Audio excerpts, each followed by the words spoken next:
I want to actually share two quotes here. This is from B.F. Snook. B.F. Snook and W.H. Brinkerhoff. E.J. mentions this in his book, by the way, folks. I'll put the link to that in the description down below. Volume 3 of his book completely blows the lid off of this claim, by the way, with all of the primary sources. Mm-hmm. So I want to share one of the quotes here from a book they wrote called The Visions of E.G. White, Not of God. This was in 1866. Ellen White wrote this when, E.J.?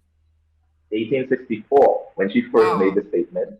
They defected and left, and in 1866 responded. That's just 2 years later.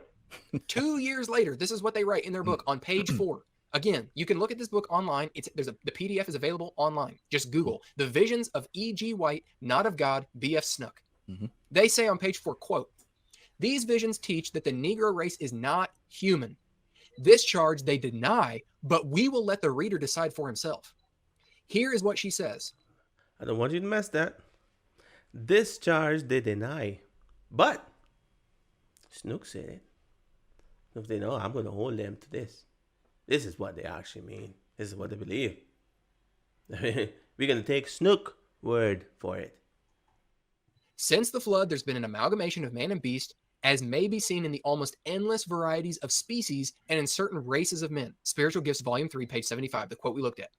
But what are we to understand by certain races of men? Remember, this was an Adventist, a primary source at the time of this being written. She has not informed us in her writings, but left us to fix the stigma of amalgamation where we may see fit. But the interpretation has come to light. She told it to her husband, and he made it known to Elder Ingraham. And he divulged the secret to the writer, that Sister White had seen that God never made the darky. Isn't that where it comes from? I hear say he said, this one say, the other one heard you say. Yeah, that is their proof. That make it make sense. And they're smiling like they did something. You see what this guy said? This guy that had a quarrel with the sister? See what he said? He lied. He lied. That boy's good. That's a primary source, folks. But we're supposed to go with F.D. Nickel, 90 years removed, over a guy like this, who you just have to say, well, he was lying. Okay, well, whatever. That's a primary source. I'm rolling with the primary source over 90 years removed. The primary source is someone that said that he heard that she said to someone, that someone said to another one that told him. That's a primary source. Got it. Yeah. Very good. It says that Ellen White confided in James, her husband, and James spilled the beans because he couldn't keep the secret, that she said what it meant was, God never made the darky. Another quote, just to show you how the word amalgamation was used at the time of Ellen White writing this. Abraham Lincoln, rather popular guy, known by quite a few people in the United States, you'd say. What does he say? This is from the Collected Works of Abraham Lincoln, Volume 2, page 406. He said this in 1857. So around Ellen White's time, who had books in her library that used the word amalgamation very regularly, and it referred to what exactly we're talking about tonight, Abraham Lincoln uses this word as well in the same grammatical construction as Ellen White did. This is him speaking about the political climate of the day.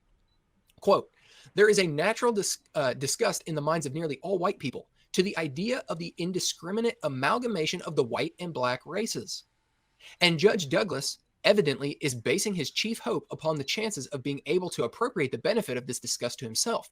If he can, by much drumming and repeating, fasten the odium of that idea upon his adversaries, he thinks he can struggle through the storm. He therefore clings to this hope as a drowning man to the last plank. He makes an occasion for lugging in, well, the point is instead of having to read all this, the point is he uses the phrase amalgamation the same exact way that Ellen White did, because that was the way it was culturally used at that time.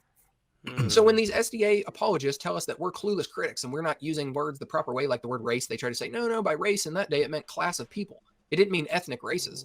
Well, okay, the word amalgamation at that time, clearly. All right, enough of you. Let's just go to Ellen White writings. Because she didn't just use this word once, right? Or twice. She used it various times. Let's see how she used it. If she was referring to what we call this intercourse, right? Because according to you, this is how she was referring, because this is how good old Abe referred, used the word, right? Because he definitely is referring to intercourse between blacks and whites, right? I mean, doesn't say that there, but we can put two and two together. That's pretty sure that that's what he meant, and that's exactly what you're saying that he meant. Let's see how the sister used the word.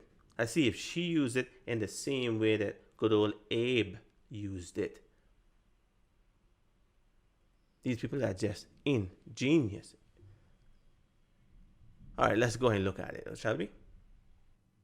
Alrighty, this is coming from selected messages, book 2, right? Page 289. Look like this is how she used the word. This is speaking about the tares and the wheat, right? The master answered. Just read that, highlight it here, so make sure we catch it. Oops. Yeah. Let's just do it. So the master answered, an enemy has done this. Matthew 13 and verse 27-28. All tares are sown by the evil one. Every noxious herb is of his sowing, and by his ingenious method of amalgamation, he has corrupted the earth by tares. Does this mean that the herbs is having intercourse with each other? No? Oh, okay. I mean, this is the way that I thought she used that like intercourse. No? Let's look at another one. Alrighty, here's another statement. Listen to this one. This is coming from the Review and Herald, August 23, 1892. Those who profess to be followers of Christ should be living agencies, cooperating with heavenly intelligence. But by union with the world, the character of God's people becomes tarnished. And through amalgamation with the corrupt, the fine gold becomes dim. Oh, but listen to that. Did this mean that they were having intercourse? That doesn't seem so, does it? Maybe she wasn't using it the way good old Abe was using it. Let's see if I can find another one. Another Jim. Because you see, they want to use Ellen White and say, okay, this is what she meant. Whenever she used the word, this is what she meant when she used the word. No. Oh, it's not. No, it's not. Look at this one. The Spirit of Prophecy, Volume 2, 1877.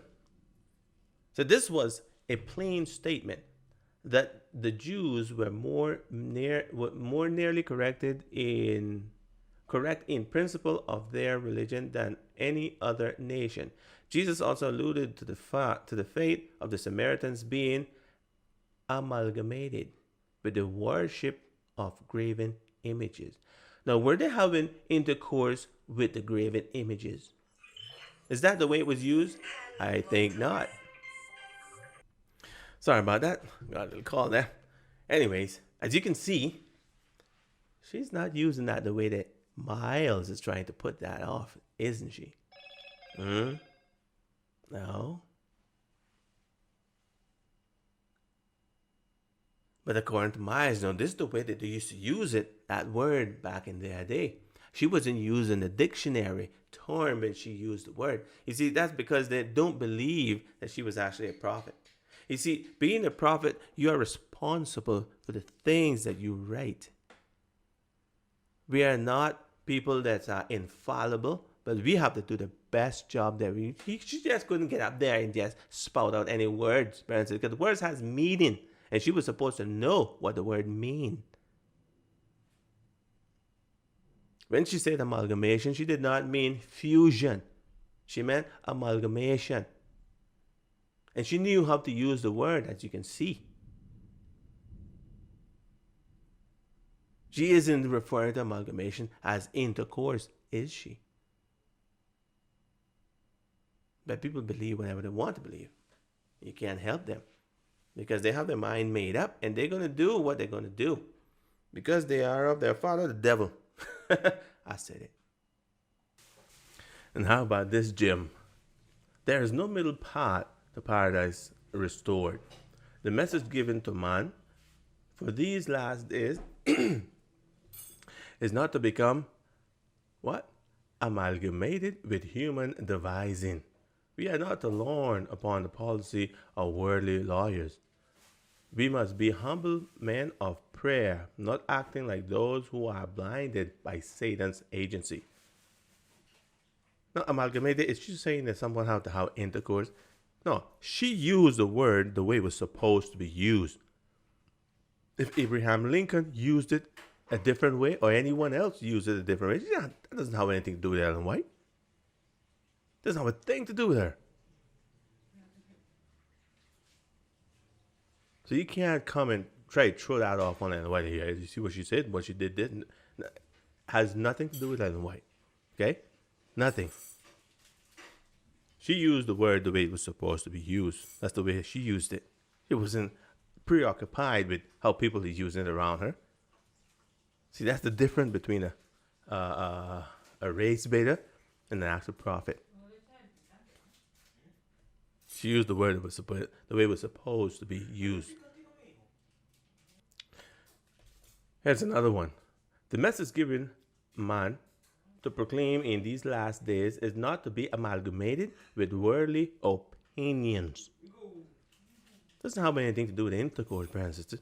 She used the word the way it's supposed to be used. Amalgamated with worldly opinion. That means that the opinion of God and the opinion of the world are two separate things that should not be united. That's what she's saying. Right? Same thing she was saying about the flood. It's the exact same thing. Now, if you want to believe she's saying something, you go right ahead. You knock yourself out. But that's not what the Word of God said. And that's not what she said either. Yeah. So you can take that to the bank. I ain't going. Don't need to do any more searches, brother. See, these people can find all of this. If they really want to know what she meant when she used that word, they can find it. The thing is, they don't want to find it. The Bible talks about these people. It says they're willfully ignorant. You can't help them. They're willfully ignorant. You can't show them. You can't teach them. You can't do anything with them. Because they have an agenda and they're going to follow it. Anyways, that's how I look at it, right? But who cares? I'm just one man. Let's continue. Really meant miscegenation. Right. And that beast was a regular term to refer to colored people. Mm-hmm. So the amalgamation that was happening, that she was talking about, was between white people and colored people. And he gleaned this all from what Abe said. And let that sink in. He gleaned all of this from what Abe said. What Abraham Lincoln had to do with Ellen White? Nothing. That's what he had to do with her. Nothing. But oh yeah. See how Abraham Lincoln used that? It was normal. When he used that, he was referring to the black people as animals, as beasts. I didn't see that in there. Anyway. Well, Myles, that's how he took it. Abraham Lincoln saw black people as beasts. So Ellen White saw it the same way. Right? Because they're both the same. You know, they're both white people. Ain't no different. They're racist people, man. That's what they are. These are racist people. That's why they call race baiters. Let's continue. This is going to get a whole lot worse in just a minute. Okay. So, again, Kilgore, in his defense of Ellen White, refers this Baptist minister to Johnson's New Cyclopedia. Now, when BK and I first did this stream a couple years ago, I was looking all over the place to try and find it. Could not find it in time for that thing, and I still would periodically look for it, but it has to be what you would consider divine timing, if you will, providence, that sort of thing. Look what I found. Look at what I found. Okay. Johnson's New Universal Cyclopedia, a scientific and popular treasury of useful knowledge, Volume 3, Part 2, the very one that Kilgore is referring to. It is available right there for your viewing pleasure on Google Books. Check it out. Okay. So when he is talking about amalgamation, right? Kilgore he is dealing with this entry here on page 1040 and 1042. He's dealing with the entry of hybridization or hybridity. Okay. So I'm just going to read a few quotes from here. Okay. Treats the issue of dissimilar kinds, hybridity treats the issue of dissimilar kinds of animals and plants in other words, the offspring of parents which belong respectively to different varieties or species. Few subjects have been so much misunderstood or have given rise to so many superstitions as this.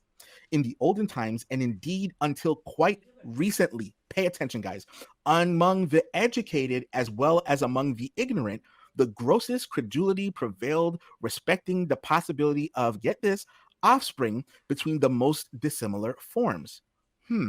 Let's keep reading. That doesn't sound like crossbreeding species. It's possible, does it? So let's see what they're talking about here. Same article.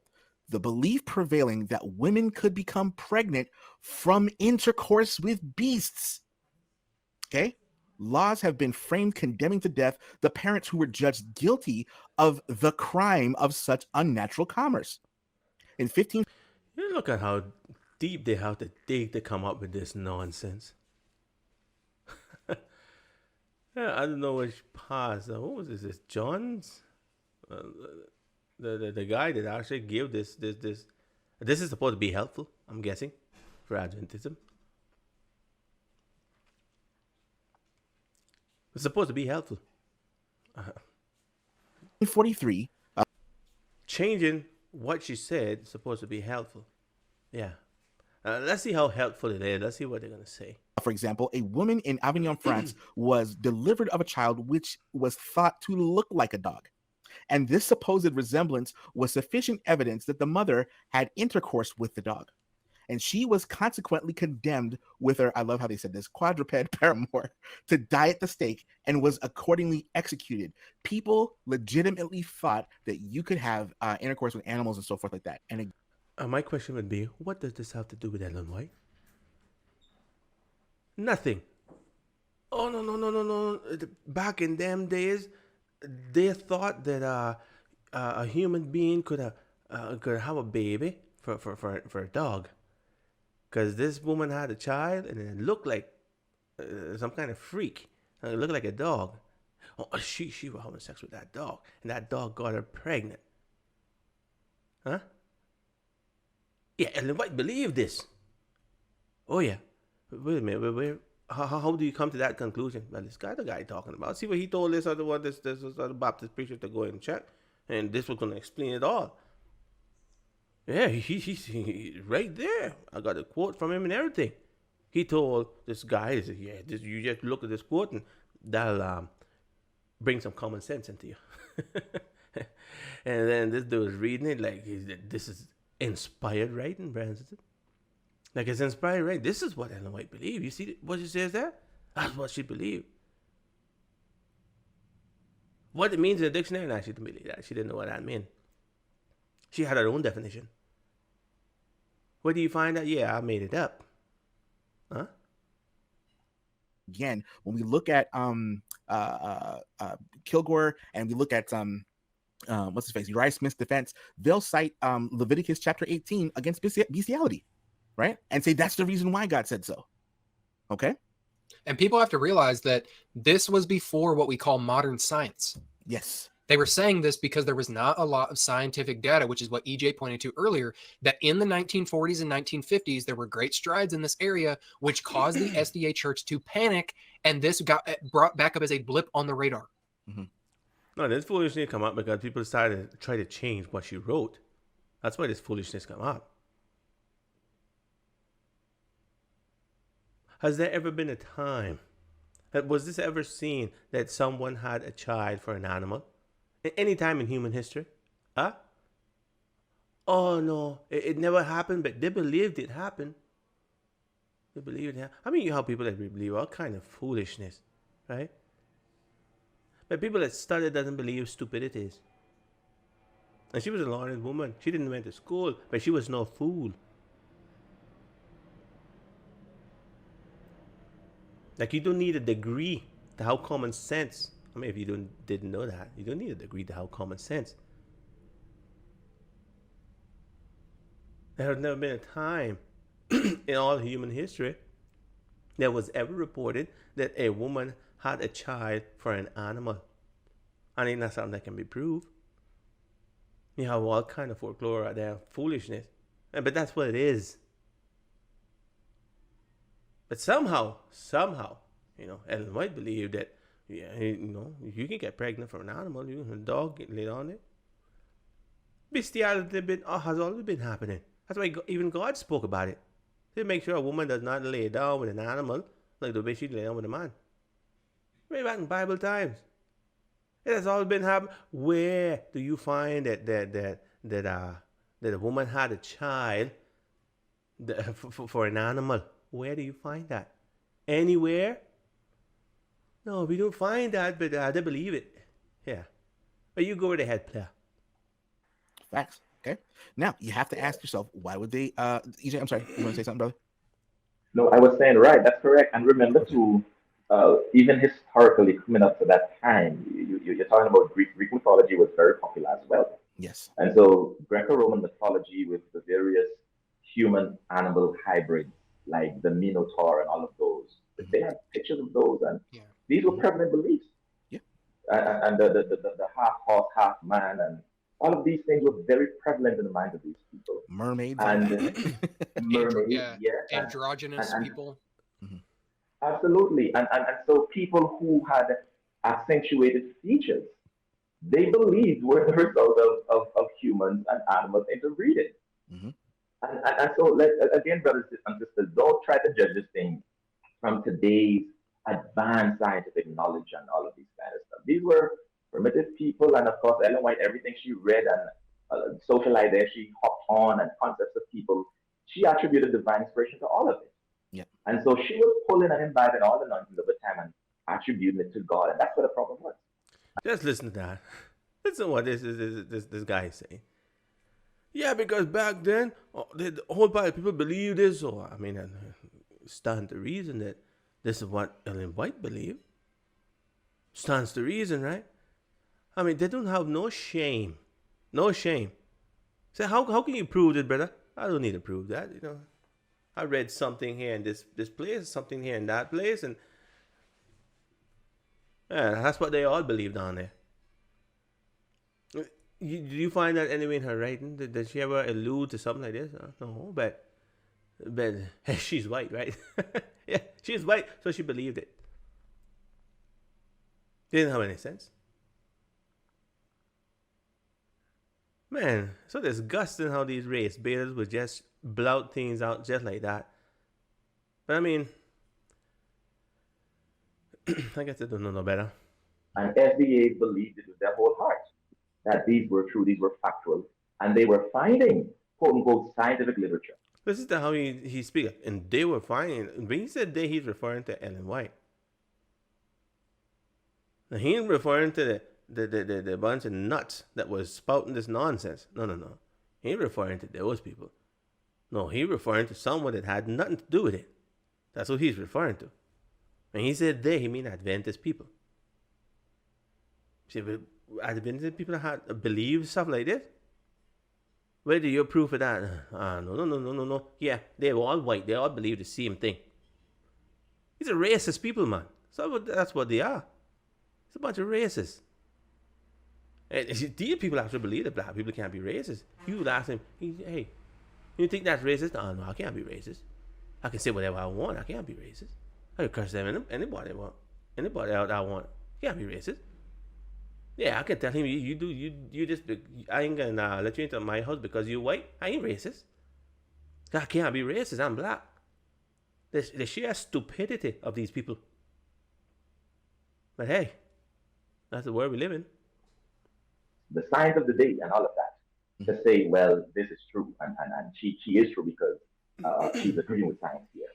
But by the time real science got in the picture, a lot of these myths and theories were being debunked one after the other. That's why she writes so voluminously about the ills and the ghastly effects of masturbation and all of these different types of stuff because that's what they prevalently believe. But again, as we study modern advanced science, it's all bunkum. All right, so we have to keep that in mind. Yep. All right. So, and we'll keep that in mind as far as the science is concerned, because this is contemporary stuff. And again, I invited everyone to look at that link that was provided before to the Harvard article about scientific racism.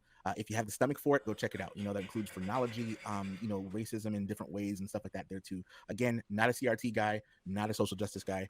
So just, you see the shirt, it's King Jesus all day. That's where I'm at. So well, I was just about to say, you're not a CRT guy. No, I'm not. No, he's just a racist.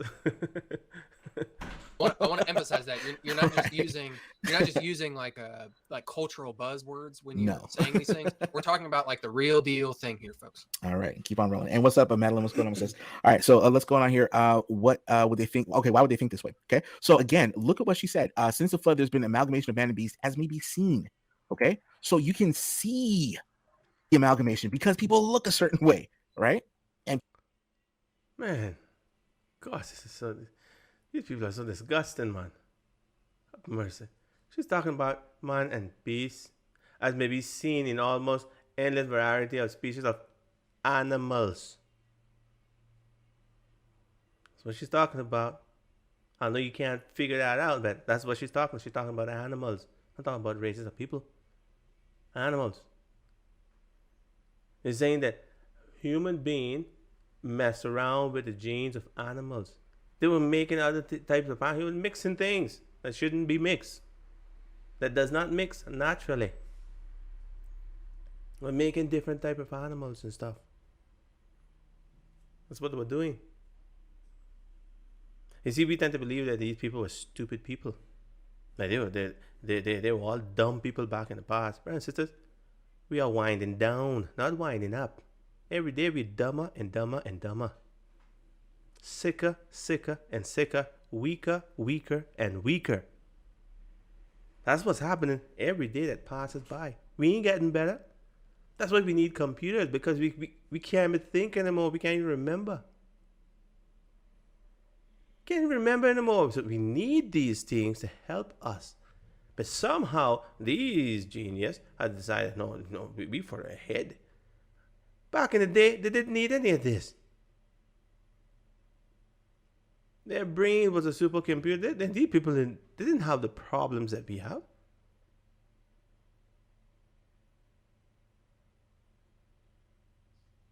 You can see it break by what he's saying. He's reading this as may be seen, and he's trying to point that to the races, the human beings, the races of men.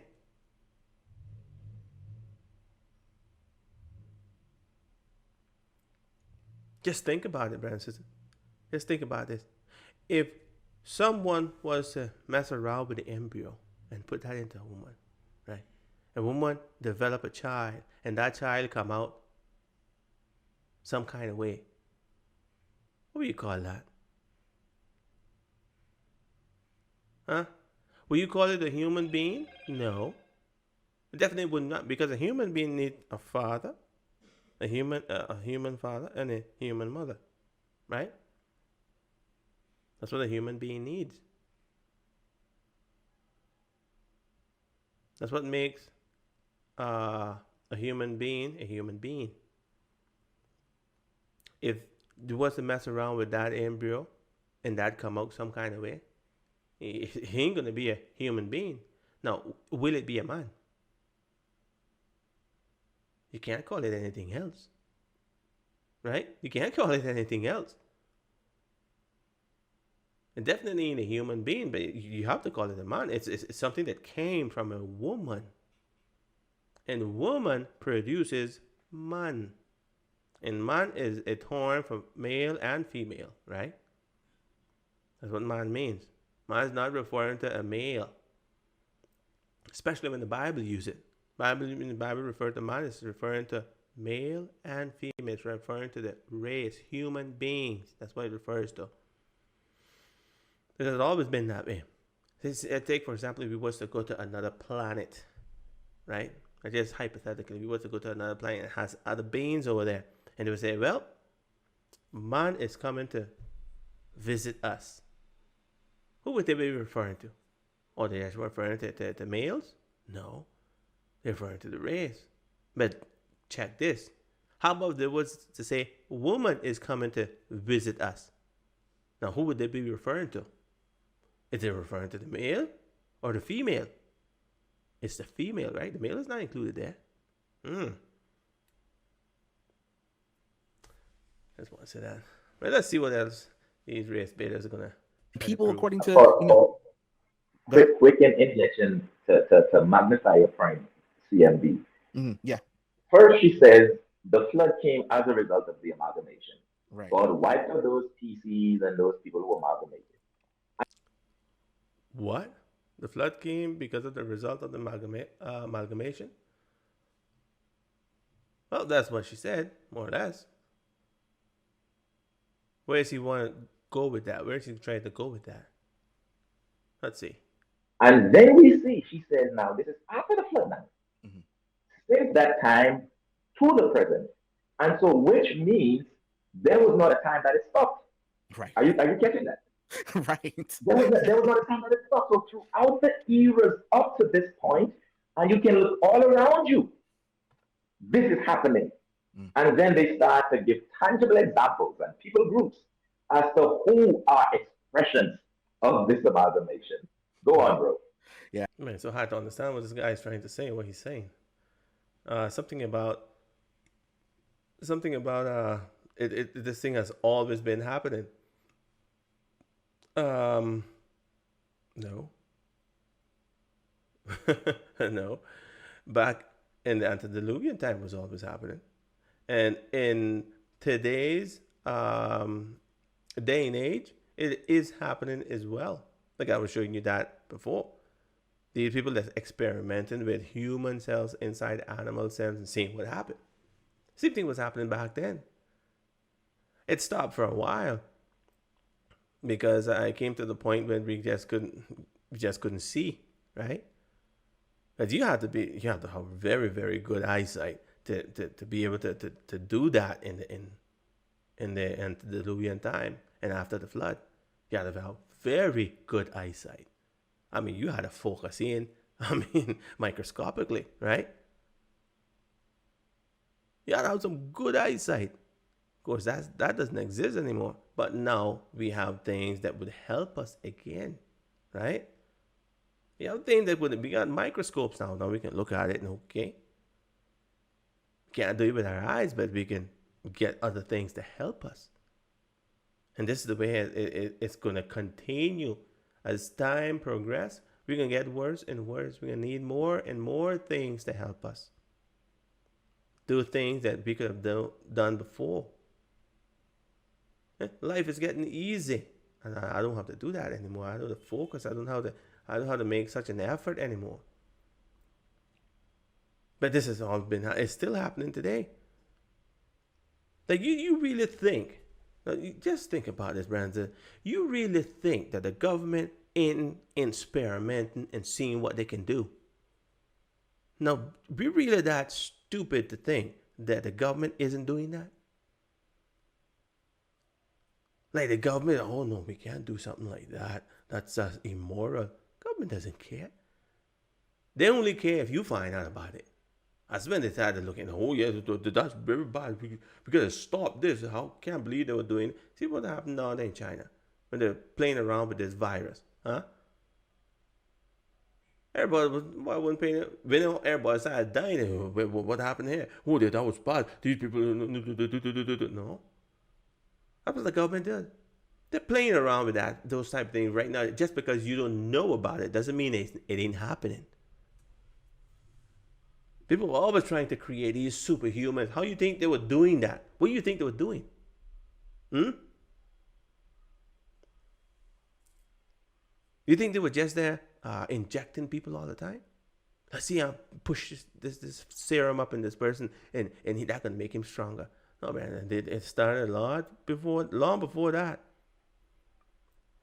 Man has always been experimenting to see what they can do with the human body. That hasn't stopped. It ain't going to stop either. It's still going on. It was going on back then. It's still going on today. If you can't figure that out, I can't help you. Yeah, I was just looking at, and shout out to Dr. Alan Davis. God bless you, man. I was looking at Fred Simmons' quote here, or his comment. It said that the angels won't come into there with us. If you're as old as I am in SDA, if you went to the movies, the angels didn't go with you. So that's another stream. Let's go. Let's move on. Right. So so Ellen G. White is trying to fix things out. Again, going back to the Osborne article that we saw earlier. Okay. And it might seem like it's all over the place, guys, but this is why we have to kind of do a shotgun approach so you can see everything together. Okay. Systematic, if you will, my friends. In 1901, the Review and Herald published together with a front page article, quote unquote, "Judge Not" by Ellen White, a letter from a concerned Adventist asking the question, can amalgamated blood be saved? Wait a minute. Can amalgamated blood be saved? Blood that was fused? I thought it was just intermarriage. So I guess if an unbeliever and a believer has a child, well, the child can't be saved. Because we're talking about intermarriage, right? That's what Ellen White was saying with her quote. Unbelievable. Mm-hmm. Talking about the human-animal hybrid. That was amalgamated blood. Good grief. Look at this. The editors, now A.T. Jones and Uriah Smith, replied that persons with amalgamated blood were certainly not beyond salvation, and further, that the amalgamation spoken of by Sister White did not violate or invalidate physiological law. The difficulty was that science showed that hybridized creatures, there it is, the offspring, such as mules, which are the result of sexual union between horses and donkeys, were infertile and could not perpetuate their species. However, they continued, quote, might it not be that sufficient results of bestiality would appear as to have a trace of amalgamation. Results of bestiality. And you guys don't have to be gross, but you know what that is, okay? Without destroying the power of generation. No, the question would be, who is saying this? This is A.T. Jones that's saying this, right? A.T. Jones, he's another person that left the church. No, these are people that left the church, right? And these are people that, for their own reason, and that's one thing. Every time all of them left the church, the first thing they became was Trinitarians. Go figure, right? First thing they became was Trinitarians. As long as they're ensured that they're shielded from that delusion. It's like when they leave the church, God leave them to themselves. Yeah, go to do what you want to do. Oh, Trinitarian, that sounds like a good idea. Yeah, knock itself out. First thing that happened. The result of bestiality will appear as to leave a trace of amalgamation. The result of bestiality. Now, if I'm understanding this right, and if he's explaining this right, I'm talking to brother CMB, right? If he's explaining this right, and if Jones is saying what he is saying, which I believe he is, according to what's there, if Jones wrote that, bestiality mean man with beast. Somehow, a child came from that, right? That's what basically is trying to be said there, even though it's not saying it. But that's the idea that's being conveyed. At least that's what I'm getting from it. A child came from that, and a child came from that amalgamation. Will leave a trace of amalgamation. So a child that comes from an animal will somehow leave a trace. Let's let that sink in. You know, a trace. Let's just say a woman have a child for a dog. He would have some type of trace of amalgamation. Hey, let that sink in. A trace? No. There ain't gonna be no trace. That's full-fledged amalgamation. That thing ain't gonna be human, right? That thing ain't gonna be human. But according to what is being said here, it's gonna have going to leave some type of trace. I'm guessing that trace is going to go away after a while. Huh? Yeah. Without destroying the power of generation. These people used to speak in language. It's hard to understand, right? I understand this part. The part that's in red. That seems to be clear to me what's trying to be said there. Amalgamation spoken by White is seen. Now he's talking about the amalgamation that's spoken of by Sister White. Is seen in what is called certain races of men. Now he uses the term that she uses. She ain't saying any of this thing that he is saying. He ain't saying anything that he is saying. And I wanted you to also remember that from much of the time, Ellen White wasn't in the United States. Yeah, they got rid of her. They sent her down to the land down under. Yeah, she's down in Australia. Down in Australia. Hey, mate. She was down there for a long time. Who is to say that when this was published, she wasn't down there? Somehow they want to say that she was sanctioning this here. She didn't sanction it. She would have done that in her writing. She never did do that, did she? This is the 18th of June that's doing this. And somehow, well, you know what I mean. No, brothers and sisters. She didn't say any of this. This is other people that's saying this. And they're trying to say that she is sanctioning this. This is her idea. That's what they're trying to convey. Amalgamation spoken of by White is seen in what is called certain races of men. This shows that deterioration was not recognized to such a degree as to eliminate the human and transform any such offspring into beasts. Now, just listen. Let that sink in. This was his surmising. It ain't her. This is his surmising.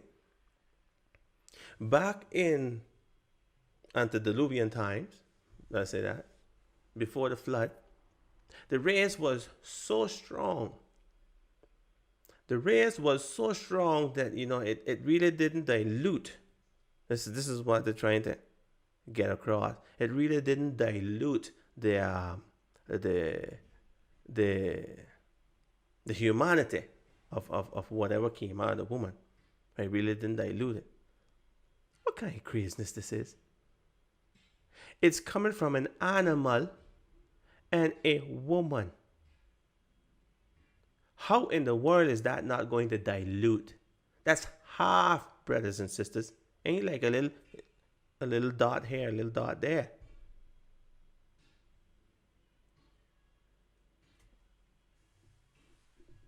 Things was going to be saying. Anytime you get a spawn from a man, you mess around with that, put something that shouldn't be in there, it's going to modify that DNA. Whatever that spawn bring, it ain't going to be human. Ain't going to be human. That's the point. It's going to be something else. Not to mention, if you was to really get a full animal and then you put his egg into a woman, his sperm into a woman egg, and see what happened. That definitely ain't going to be human.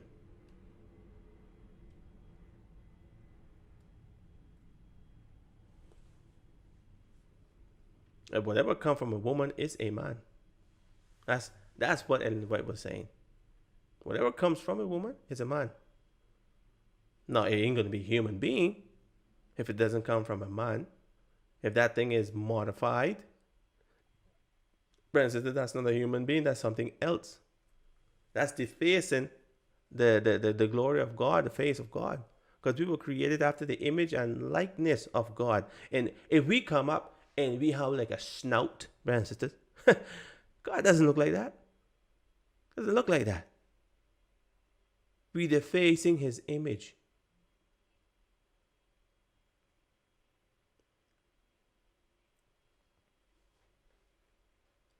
So these people can't say that Ellen White she was like, yeah, that's right, that's right. If it were, she would have read it. She didn't do it. In so many words, simply upholding the church's long-held understanding based upon White's statements and Smith's vigorous, if not authoritative, interpretation and defense of them nearly 4 decades earlier. Put that in your pipe and smoke it. The assurance offered to concerned members in 1901 as in the 1960s, one, that White spoke authoritatively not only on religious but also scientific matters, and two, that amalgamated persons might still qualify as human beings and subjects of philanthropic concern, so long as they had at least some of Adam's blood in their veins, regardless of whether or not that blood had been tainted in the ancient past with the blood of animals. So, my friends, how in the world Okay, so here is kind of pointing a little bit to what Ellen White was actually referring to. It's the blood being tainted. It's putting human animal DNA and mixing it with the sperm, and the sperm, the blood that's going to be, ain't going to be human blood, right? It's not going to be human blood. It's something from an animal is mixed in there. Now this is amalgamation, but this does not happen through sex. It doesn't happen through intercourse.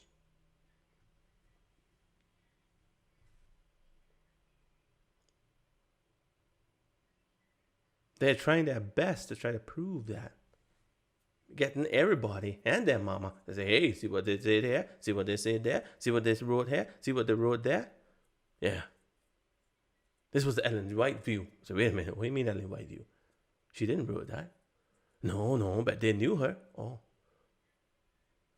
But that means if someone knew you and they did something, they believe something, that means that you believe that too? Oh, no, but you see, Ellen White's different. She, yeah. These people are just, oh man. They're just drawing that straw. They're just trying to find what can stick. That's what they're trying to do. They're getting all kind of points. See, I don't care about people that actually study these things. Because these stuff that we need to know. Right? Adventists would get in a bind with these type of things when they're thrown into the lion's den. Hey, you know what she said? She said this. What do you think about that? Oh, she said, and people, I didn't know she said that. Oh yeah, and this mean this. You know what this mean? This mean this, and this mean that. Oh, yeah, she did. I don't know what she meant when she said that. Oh my goodness. Yeah, that's the kind of thing they do. They throw that on people, and people like oblivious to all this because they never even thought about it. Most Adventists doesn't even read the writings. I'll say that. Most Adventists doesn't even read the writings of Ellen White. They read the Bible, much like the writings of Ellen White. They don't read anything. They go to church, sit down, the pastor preach, and they say amen, and get up and go home, and then see you again next Sabbath. That's the way most Adventists, at least the one that I know, that's the way they work. You go and try to talk to them about the Bible, they get upset, they get confused, they get annoyed, and they get like, what's the word I'm looking for? They want to fall asleep. Bored. That's the word.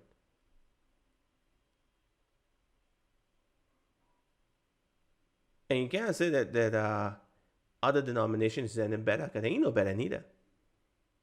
There's very few. There's one sit down and have a civil discussion with somebody. You say something that they don't like, they're upset right away. Adventist is the same thing. You say something, especially touch the Trinity, and they then start label you, they start do all kinds of things. That ain't no better. But hey, that's the world we live in. You get the blood of animals inside the blood of humans if amalgamation does not mean amalgamation. Yikes. Oh, I told you I was going to get worse. No, that is amalgamation. That is amalgamation. Okay? Quote ain't even done yet. Here we go. But the fact that some races were degraded or quote unquote lower than others, as White had alluded, and as Smith had plainly declared, was still taken as quotes as self-evident by most Adventists, as it was by most Americans and Europeans of their day. The Hottentots, or Southern African, Southern Africa, pardon me, who Smith had cited as quintessential examples of amalgamated beings, were the subjects of some particularly sensational commentary in the Review and Herald throughout the 19th century. Now what? Mm-hmm. They're saying the same thing, right? They're saying exactly the same thing. Ellen White didn't say any of this. These are other people that are saying, okay, this is what they believe. This is the point that they can't get. Because you see, they look through Ellen G. White right, and they can't find anything. They can't pin her down. So they gotta look, see what this person believes. See what this person said that they believe. This person said that this is normal. Huh? No, it doesn't. Doesn't mean a thing. If I say something, that doesn't make it true. If you say something, that doesn't make it true either. But if I say something that I'm saying, that makes it true for me, right? If I said that you say you believe something, that doesn't make it true. Right? You have to say, yes, that is true. Then it makes it true. I can't talk for you, just like you can't talk for me. And they can't talk for her either. That's the point.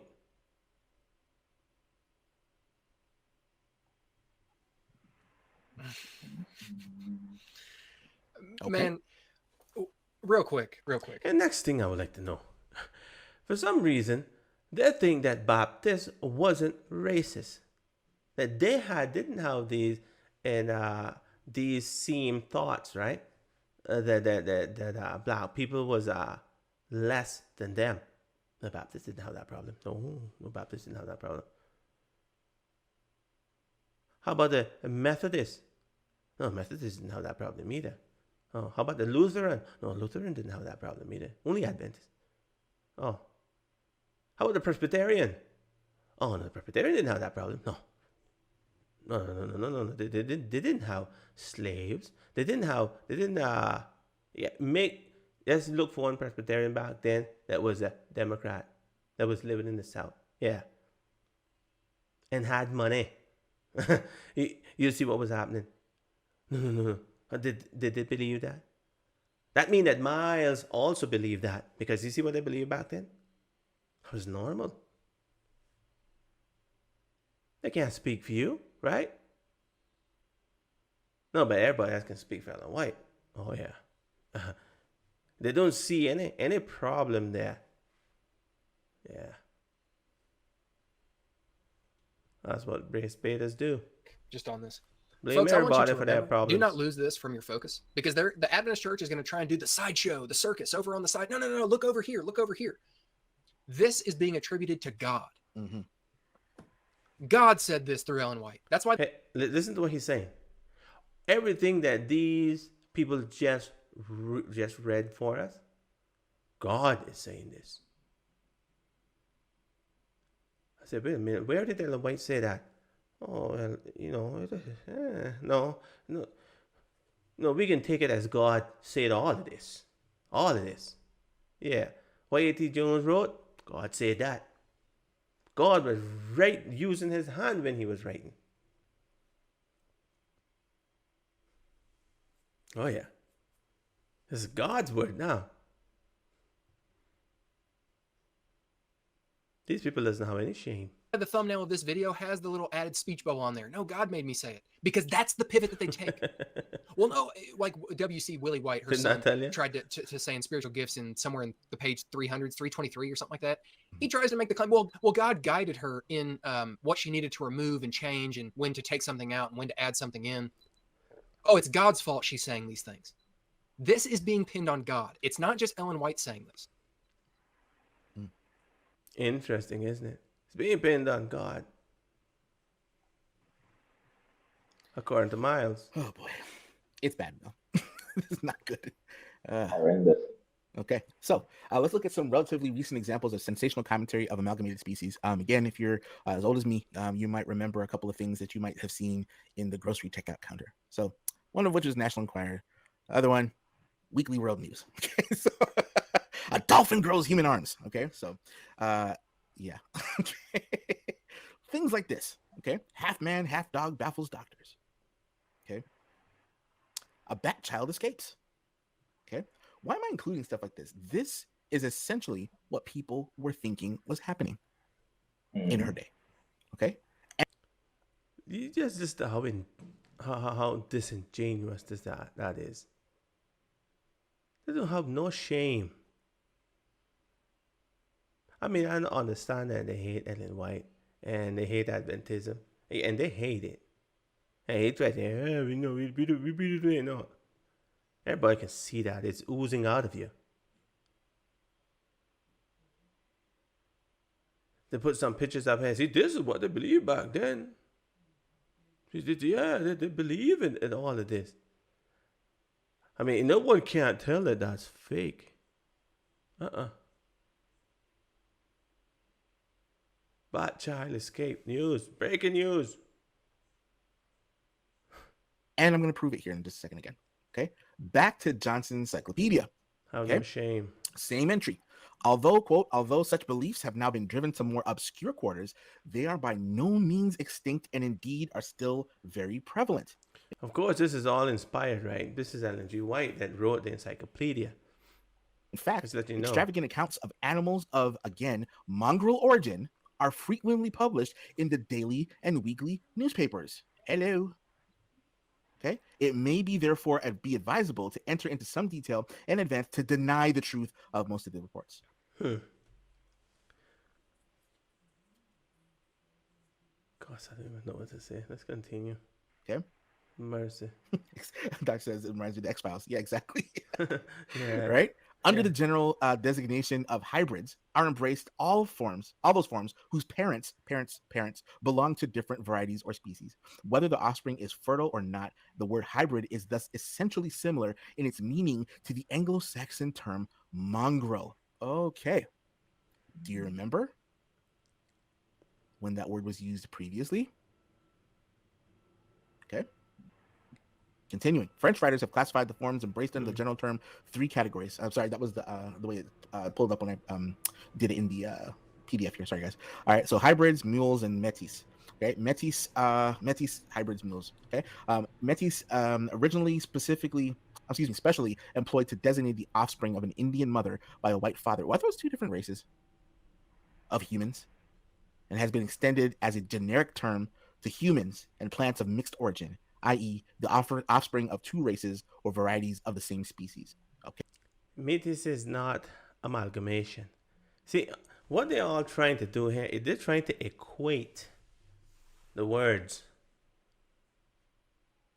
Right? That's what they're trying. They're trying to equate the words. They say the words, it's amalgamation, it's métis, it's the same thing. I mean that they were having children together. I mean the same thing.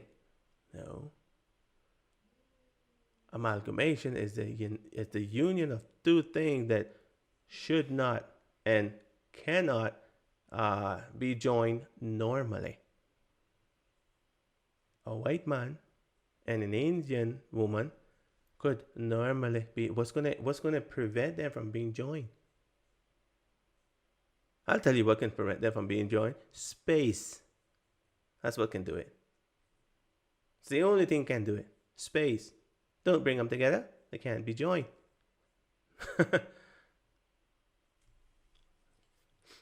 Man, these people are just... Anyways. Okay, so there's no hiding from this, guys.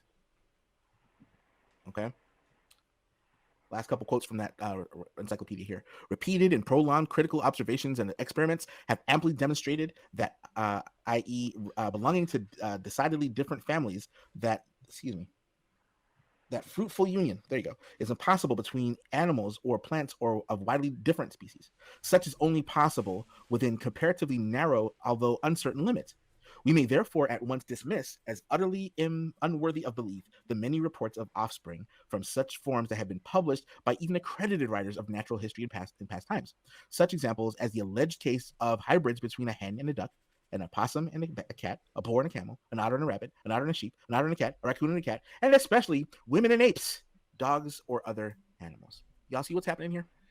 So when they say... So he's saying that, okay, see what this encyclopedia say, that it can't happen. Therefore, it did. The encyclopedia said it can't happen. We know it can't happen. They knew it can't happen, but they believed it could. Right. No. She's talking about, because this is where they added the word "of" there in Ellen's quote, to say, no. It's talking about amalgamation of humans, and then there was amalgamation of beasts. It wasn't the two things together. Right. No. Look here, folks. Women and apes. Women and dogs. Right. You saw that lady in France was killed in the 1500s, right? Because her baby looked kind of doggish. This is terrible. Okay. Yeah. And remember this too when they want to use the argument, oh no, when she said races of men, you need to use the definitions of that day. That's what this is. Here you are. How much more in that day can you get? And again, to give an example of races of men, in Uriah Smith's 1868 defense of these statements of Ellen White, he highlighted the wild Bushmen of Africa, some tribes of the Hottentots, and perhaps the Digger Indians. What? Wait a minute. What he said? Did he say that she did? Let's go back, because I'm pretty sure that's what he said.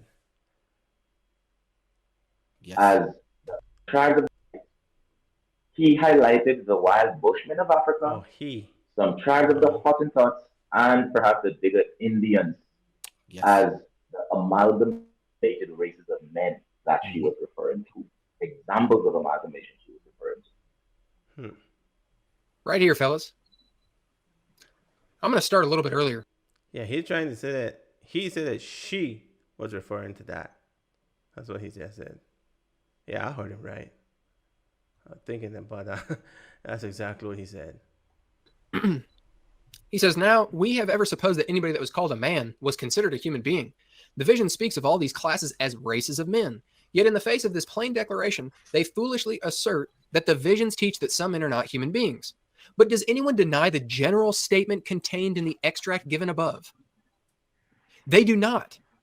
If they did, they could easily be silenced by a reference to such cases as the wild Bushmen of Africa, some tribes of the Hottentots, and perhaps the Digger Indians of our own country. Yes.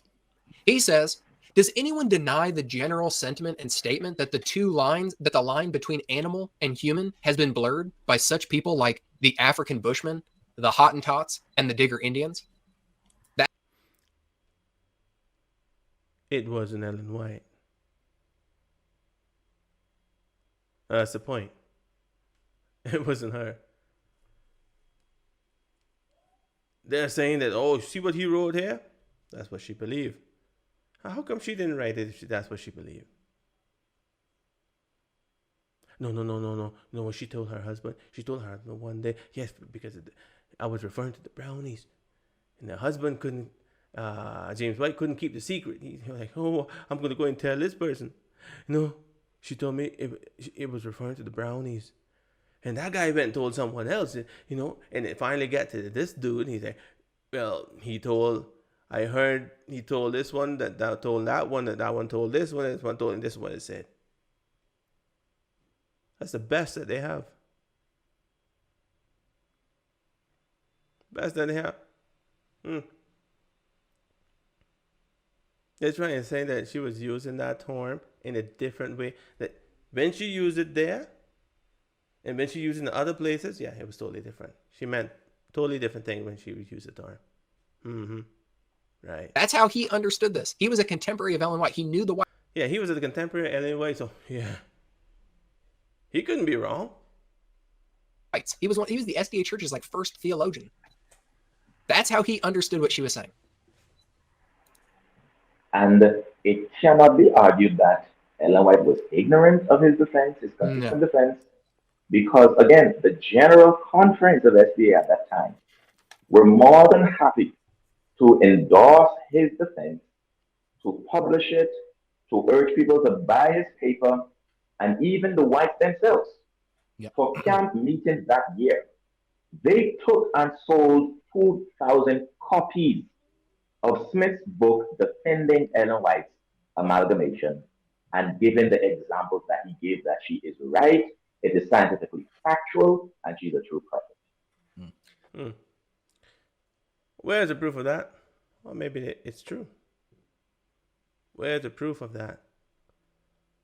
For some reason, they don't give. And usually when they say this thing, this happened. Okay, wait, how can I prove that? What you mean? I have to prove it? Oh no, I don't want to prove anything like that. I don't want to prove anything like that. Like people today, they would go and sell Ellen G. White books. I say, yeah, I'll sell the books. I don't agree with some of the things she said. But because they sold the book, they agree with everything that she said. Make it make sense.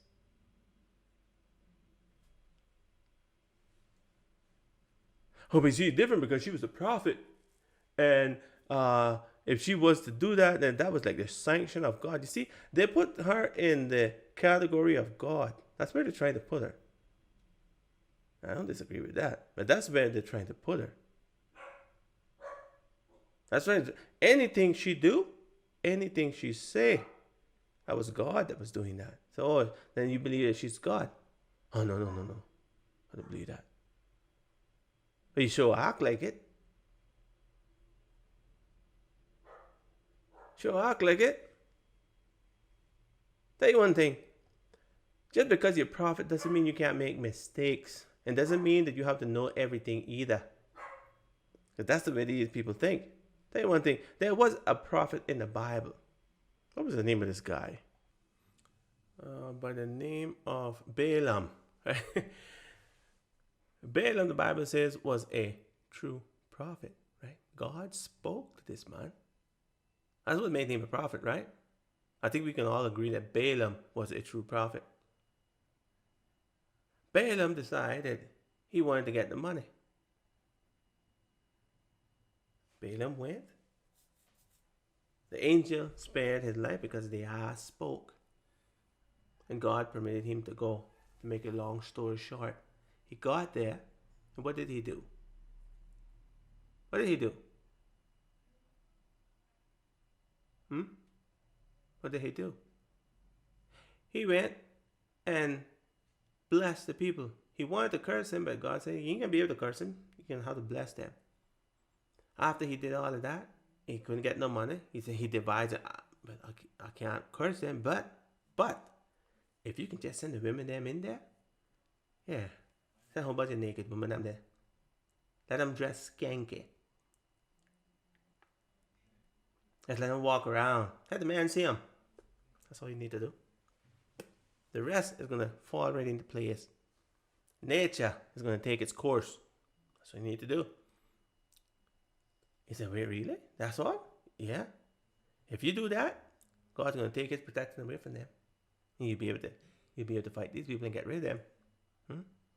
Sure thing. He was a true prophet, right? How about David? Was David a true prophet? Did he make any mistakes? No, actually, a prophet can't make mistakes. He had to be on top of everything. Can't make mistakes. Huh? See, these people, they are just unreasonable. That's the word they want to use. They're unreasonable. Here's the receipts, folks, for what EJ just said. Before Smith's quotes were published, the month before, his statements were published in July. The month before, June 12, 1866. This is what was published at the end of the Review and Herald article that day. The official organ of the SDA Church. What was resolved? That we, the members of the General and Michigan State Conference, fellas, what role does the General Conference play in the SDA Church? It's What the did Ellen White? highest. It's the highest. Was it assembly? Mm-hmm. When the General Conference is in session, it is the highest governing body with the most authority on earth, and your own personal opinions, depending on the decisions they make, must be set aside. The General Conference and the Michigan State Conference have read a portion of the manuscript read, which has been prepared by Brother Uriah Smith. This is where that quote from Uriah Smith is coming from. That's the paper they're referencing. In answer to certain objections recently brought against the visions of Sister White, we do by here express our hearty approval of the same. Another thing that's been resolved, that we tender our thanks to Brother Smith for his able defense of the visions against the attacks of their opponents. So who was that in 66? We just looked at B.F. Snook earlier. Mm-hmm. What? Okay, let's maybe interject here for a sec. They speak, like Ellen G. White was saying, that whatever the General Conference decides when it's in session, yeah, that is the voice of God. But let me tell you something else that the lady said. We're not supposed to be fools, right? We ain't supposed to be stupid either. God leads us just as well as he leads the General Conference. You should have enough sense to know when the General Conference is wrong. Right?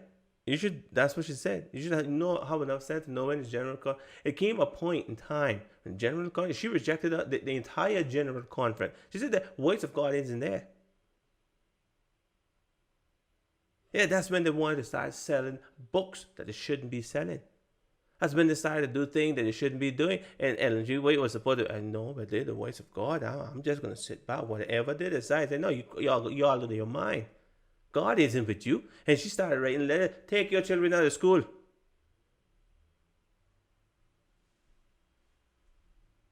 Yeah, that's what she was doing.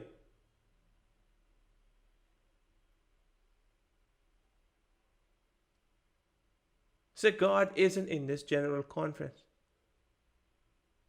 Don't listen to anything that they say. No, Brandon. All these things is hinge upon God. And you should have enough sense to know when they're doing something that is against God. Everybody have the Bible. Everything has to be compared to that. If you don't have enough sense to figure that out, then you deserve to be led astray. Because God isn't with you. God would never permit his children to be led astray. Nobody. The General Conference is something to be respected. It means something to be respected when it is wrong. You're supposed to have enough sense to know that. If the General Conference is wrong, you better not follow that. That's because the General Conference. Listen, the General Conference had to give us the Trinity. Now you tell me if that's right. Well, of course to you it's right. Because you just lost it to them.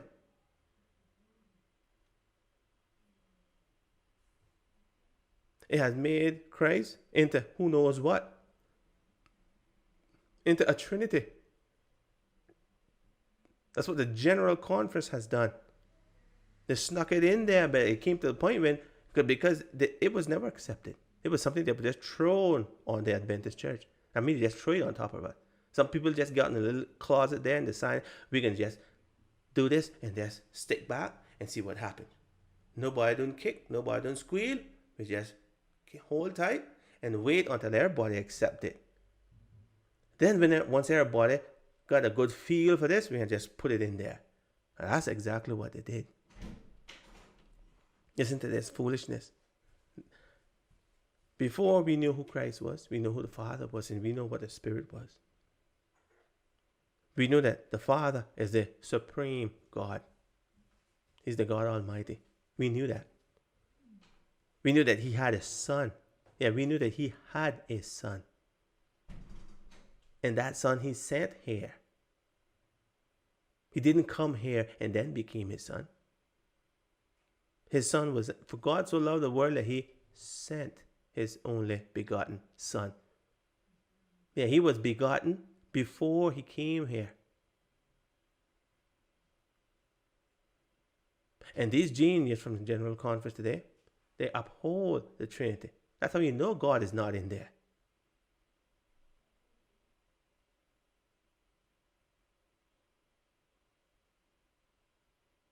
We don't know if Christ is actually a son or not. That's the gift of the Trinity.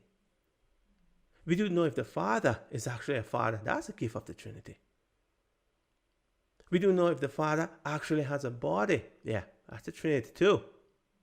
See, all of this we knew before. So, your little attempt here with, oh, it's the general conflict, that has no weight whatsoever. None. Was B.F. Snook making the charge against? What was the objection that he was making? She's saying that Darky wasn't made by God. Mm-hmm. In response to that's what he heard. Somebody told somebody that told somebody else that told him. Right. That, resolved that we tender our thanks to Brother Smith for his able defense of the visions against the attacks of their opponents. We would further state that in preparing these answers, we have had no consultation whatever with Sister White. Now get this, folks. Let that sink in. You let it sink in. We've had no consultation with Sister White, nor received any suggestion or explanation from her on any point. We take the visions as they are published and base our explanation of any apparent discrepancy on the language as it stands. Now tell me this. If Ellen White was alive, now all of these things is kind of suspicious, don't you think? Don't you think? I mean, what would have been better to do? Like if you have a question on a topic such as this, a raised topic, right? Now it's a big topic, but it seemed like they were actually pretty involved with it too, right? You would think that someone would just, hey, what do you say we just get in the buggy and we run down there to Sister White and ask her about this? What do you think about that? Do you think that's a good idea? I say, I don't think that's a good idea. I think we should just we should just figure it out ourselves. That's a better, if we was to go and ask her what she really mean, she might actually tell us what she really meant, and we don't want that. We don't want that. So I think we should just lay low, right? We just figure this out ourselves, and then we ain't gonna consult her. we ain't gonna consult her about this because she really don't need to know, right? We really don't need to know this from her. We just figure it out. Just think about that, Brandon. Tell me if something don't sound off there. I mean, if it was me, I think I would want to go and just, hey, Sister White, when you said this, what exactly did you mean? Because we hearing rumor that you told the, well, they wouldn't say that because that wasn't true. But anyway, let's just say they heard these rumors that your husband said that if it's referring to the black people, the brownies that they call them. Yeah, I think is it really referring to the brownies? You think that would be a good idea? I mean, the woman was still alive, supposedly, right? She was still alive. You think that would be a good idea to just go and ask her, send her a letter or something? Hey, well, what do you think about this? I mean, we're struggling. Hey, they're writing about it, so people are struggling. It seems. You would think that they would just, hey, we just go and give her a call. Let's drop by her house and have a sit down and speak with her. No, we ain't gonna do that. She might tell us what she really meant. We ain't gonna do that. Nah. Let's think about this, brother and sister. Does this make any sense? Does it?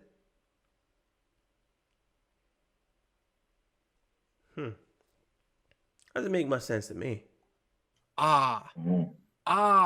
So there we have it. Busted. This confession completely demolishes the modern arguments and reinterpretations of Adventist apologists. Uriah Smith and the General Adventist leaders and pastors read Ellen White's statements as they are and concluded that she indeed meant that humans interbred with animals and certain races of men were produced. As we saw, Smith provided some examples of dark-skinned people who were created due to this amalgamation. Yeah, that's exactly what she meant. We never did ask her. We wouldn't dare ask her what she meant when she said that. We wouldn't do something like that. We just try to make it up, right? We read that and And we'll surmise. These are Trinitarian that would do this kind of thing. The surmise things like that. Right? That's the God that they serve. They wouldn't ask Ellen G. White what she meant. I wonder why. It's a wrap. It's over. Yeah. And it's the same thing we do today. We take the visions as they are, we read them in the language as they are written, and we understand and come to the conclusion that they intend to convey. So it is not us who are butchering and destroying and being the clueless critics who are perhaps having aphasia, don't know what words mean anymore. It is the SDA apologists, right, who from the 1940s, for expediency and to save the face of the prophets and the church, who had to reinterpret, and with the insertion of McCready Price of 1931 with a little of, to try to make it look like she is saying a different thing to save themselves today. It is them who are doing that, who are butchering her, who are doing violence to the text, and who are not taking her as she reads in order to save themselves. It's not us who's doing that. We are doing exactly what the General Conference did and came to the conclusion that they did. And Ellen White, of course, they were so elated with, along with her husband and the others, with Smith's defense, that they were more than happy to sell 2,000 copies of Smith's defense of her statements. Yeah, and in my video, I mentioned that real quick, CMB. I mentioned that in the video that I uploaded a couple weeks ago about, Juneteenth, Adventism, and racism. Mm-hmm. And James White comments on that in the August 25th, 1880, I don't remember exactly what it is, but the quote is there in that video where he says he read over the entirety of the manuscript. Right. And then him and Ellen went and sold copies of White's book. It's super long, the title. It's like The Visions of Ellen G. White and something that Uriah Smith wrote that made its way into this Review and Herald article. They sold 2,000 copies of this book. And James said he read the manuscript and he was happy to go out and do so. So yeah, this idea that, Ellen never endorsed his words. Oh, yeah, right. She just went and sold 2,000 books, which at that time, right, that was a lot. They didn't have Amazon. Right. Yeah, that would have been a lot of books back then, right? And exactly what does that mean? Doesn't mean anything. What was you? Let's just say that this is true. I'll take your word for it, right? That they read the entire manuscript and they went out and sell 2,000 copies. Let's just say that is true, right? For argument's sake. So what? Do you think she would just say, okay, I ain't gonna sell this book because it says this and it says that?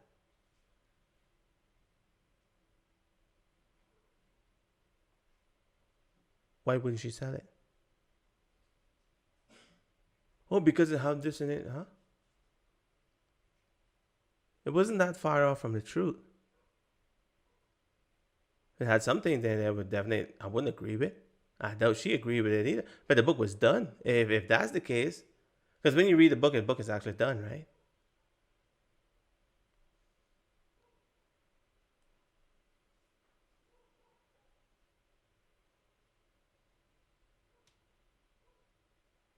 What would you do?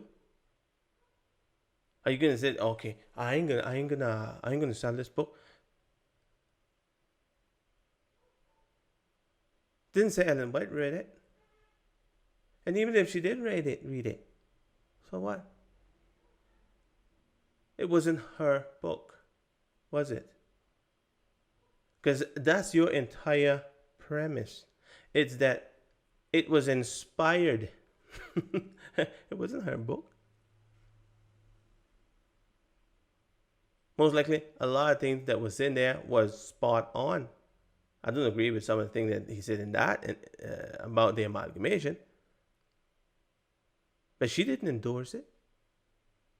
Did she come out and say, okay, I endorse this book. I'm going to, and started writing to people and said, okay, you need to buy this book. Because whatever is in here is the word of God. No, man. So none of those people was inspired. Who was inspired with her? Right? And you're trying to play it off like, okay, she's responsible for what other people wrote. Or you want to say, she's responsible, what they wrote she went and sell the book, so that means that she agreed with everything that was in the book. Not necessarily. See, we have to live down in the we have to live on planet Earth. Right? Come down to reality. That's not the way things works. Especially if you have a friend, because for I understand they were friends, right? Right? They were friends. If he had something wrong in his book, was she going to say, okay, you need to throw away this whole entire book, write it over, fix this thing? The book was finished. It was published. He came, I would like to say, if she was selling it, just for arguments, let's just, she did sell 2,000 copies, like you said. That's a lot of books. 2,000 copies? That's a lot of books. How many books did she sell of her books? Did she go out one time and just sell 2,000 copies of her books? All this kind of sketchy. It's a little sketchy there, but I would take your word for it. But also live in reality. If you have a friend, and they were friends, right? They were friends. They were good friends. If you have a friend and he sell a book, say, I would like you to help me sell this book. Sure. Sure.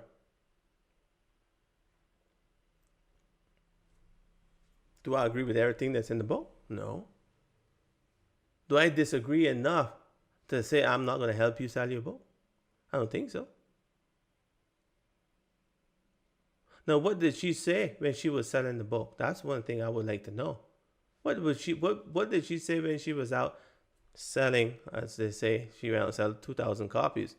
She was busy, it seems, to go and sell 2,000 copy books. All of it sounded sketchy to me. But hey, Myles said it, and he found something somewhere that said this.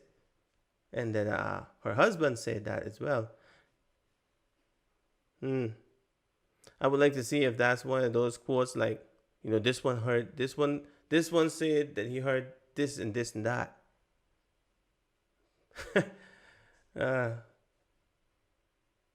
That's a very shaky position to take. I wouldn't put too much trust in it. I wouldn't put too much weight on it either.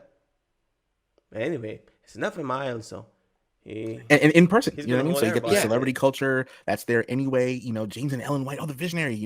I can buy a book, I can touch her, I can kiss her hand, I can touch the hand that the inspired pen sits in. Come on, guys. You know what I mean? Like this is really, it's terrible situation, and we're not trying to make light of this. It is what it is. Okay, it is what. No, you're exactly making light of it. That's exactly what you're doing. That's okay, because you're not a Seventh-day Adventist, and you have that right to try to ridiculize everything that you don't agree with. That's fine. You can do that. Myles can do that. The other brother, he can do that as well. And that's exactly what y'all been doing. That's perfectly fine. No one cares. What it is. Let's finish this up real quick, guys. All right. So let me get over here again. So yeah, the one of the main problems again with Kilgore's citation of John's Encyclopedia. So that's why I'm going back to this again, and we're gonna just bury this right here. Okay. Allied species can, quote, procreate. That's what he said. Okay. Allied species can, quote, procreate. And that was his defense against that Baptist minister. Now, here's the problem. Among invertebrates, there are less known and determined cases, but hybrids have been obtained between different species of bees, butterflies, etc. And many intermediate forms found in a state of nature have been supposed to be hybrids. The results thus far obtained from all these various departments may be summarized as follows. 1, allied species are capable as a rule of pairing and producing offspring, and this capability is in definite ratio to the degree of their likeness. Okay, did you catch what the problem is? This is among invertebrates. Are you seeing this? Okay, so Dum Dum couldn't read very well, right? And was just, like many people to this day, looking for confirmation bias. Okay, so if you are not well, all of us are online right now. So get in your Google search bar, get in your Bing or whatever you like to use, and look up what the term confirmation bias means. Okay, and this. Yeah, I don't need to look that up. I can pretty much figure it out just by what you're saying. Anyways, he is quoting from the encyclopedia. So he's holding Ellen White to the encyclopedia that another person told another Baptist preacher to actually look up, right? You see what it says here in the encyclopedia? Yeah, that's what it says here in the encyclopedia. Talking about hybrids, talking about the fusing and all of this stuff. And White didn't say any of that. All this rampage that he had going on here, she didn't say any of this. That's a big waste of time. Let's sit down and listen to these people. Big waste of time.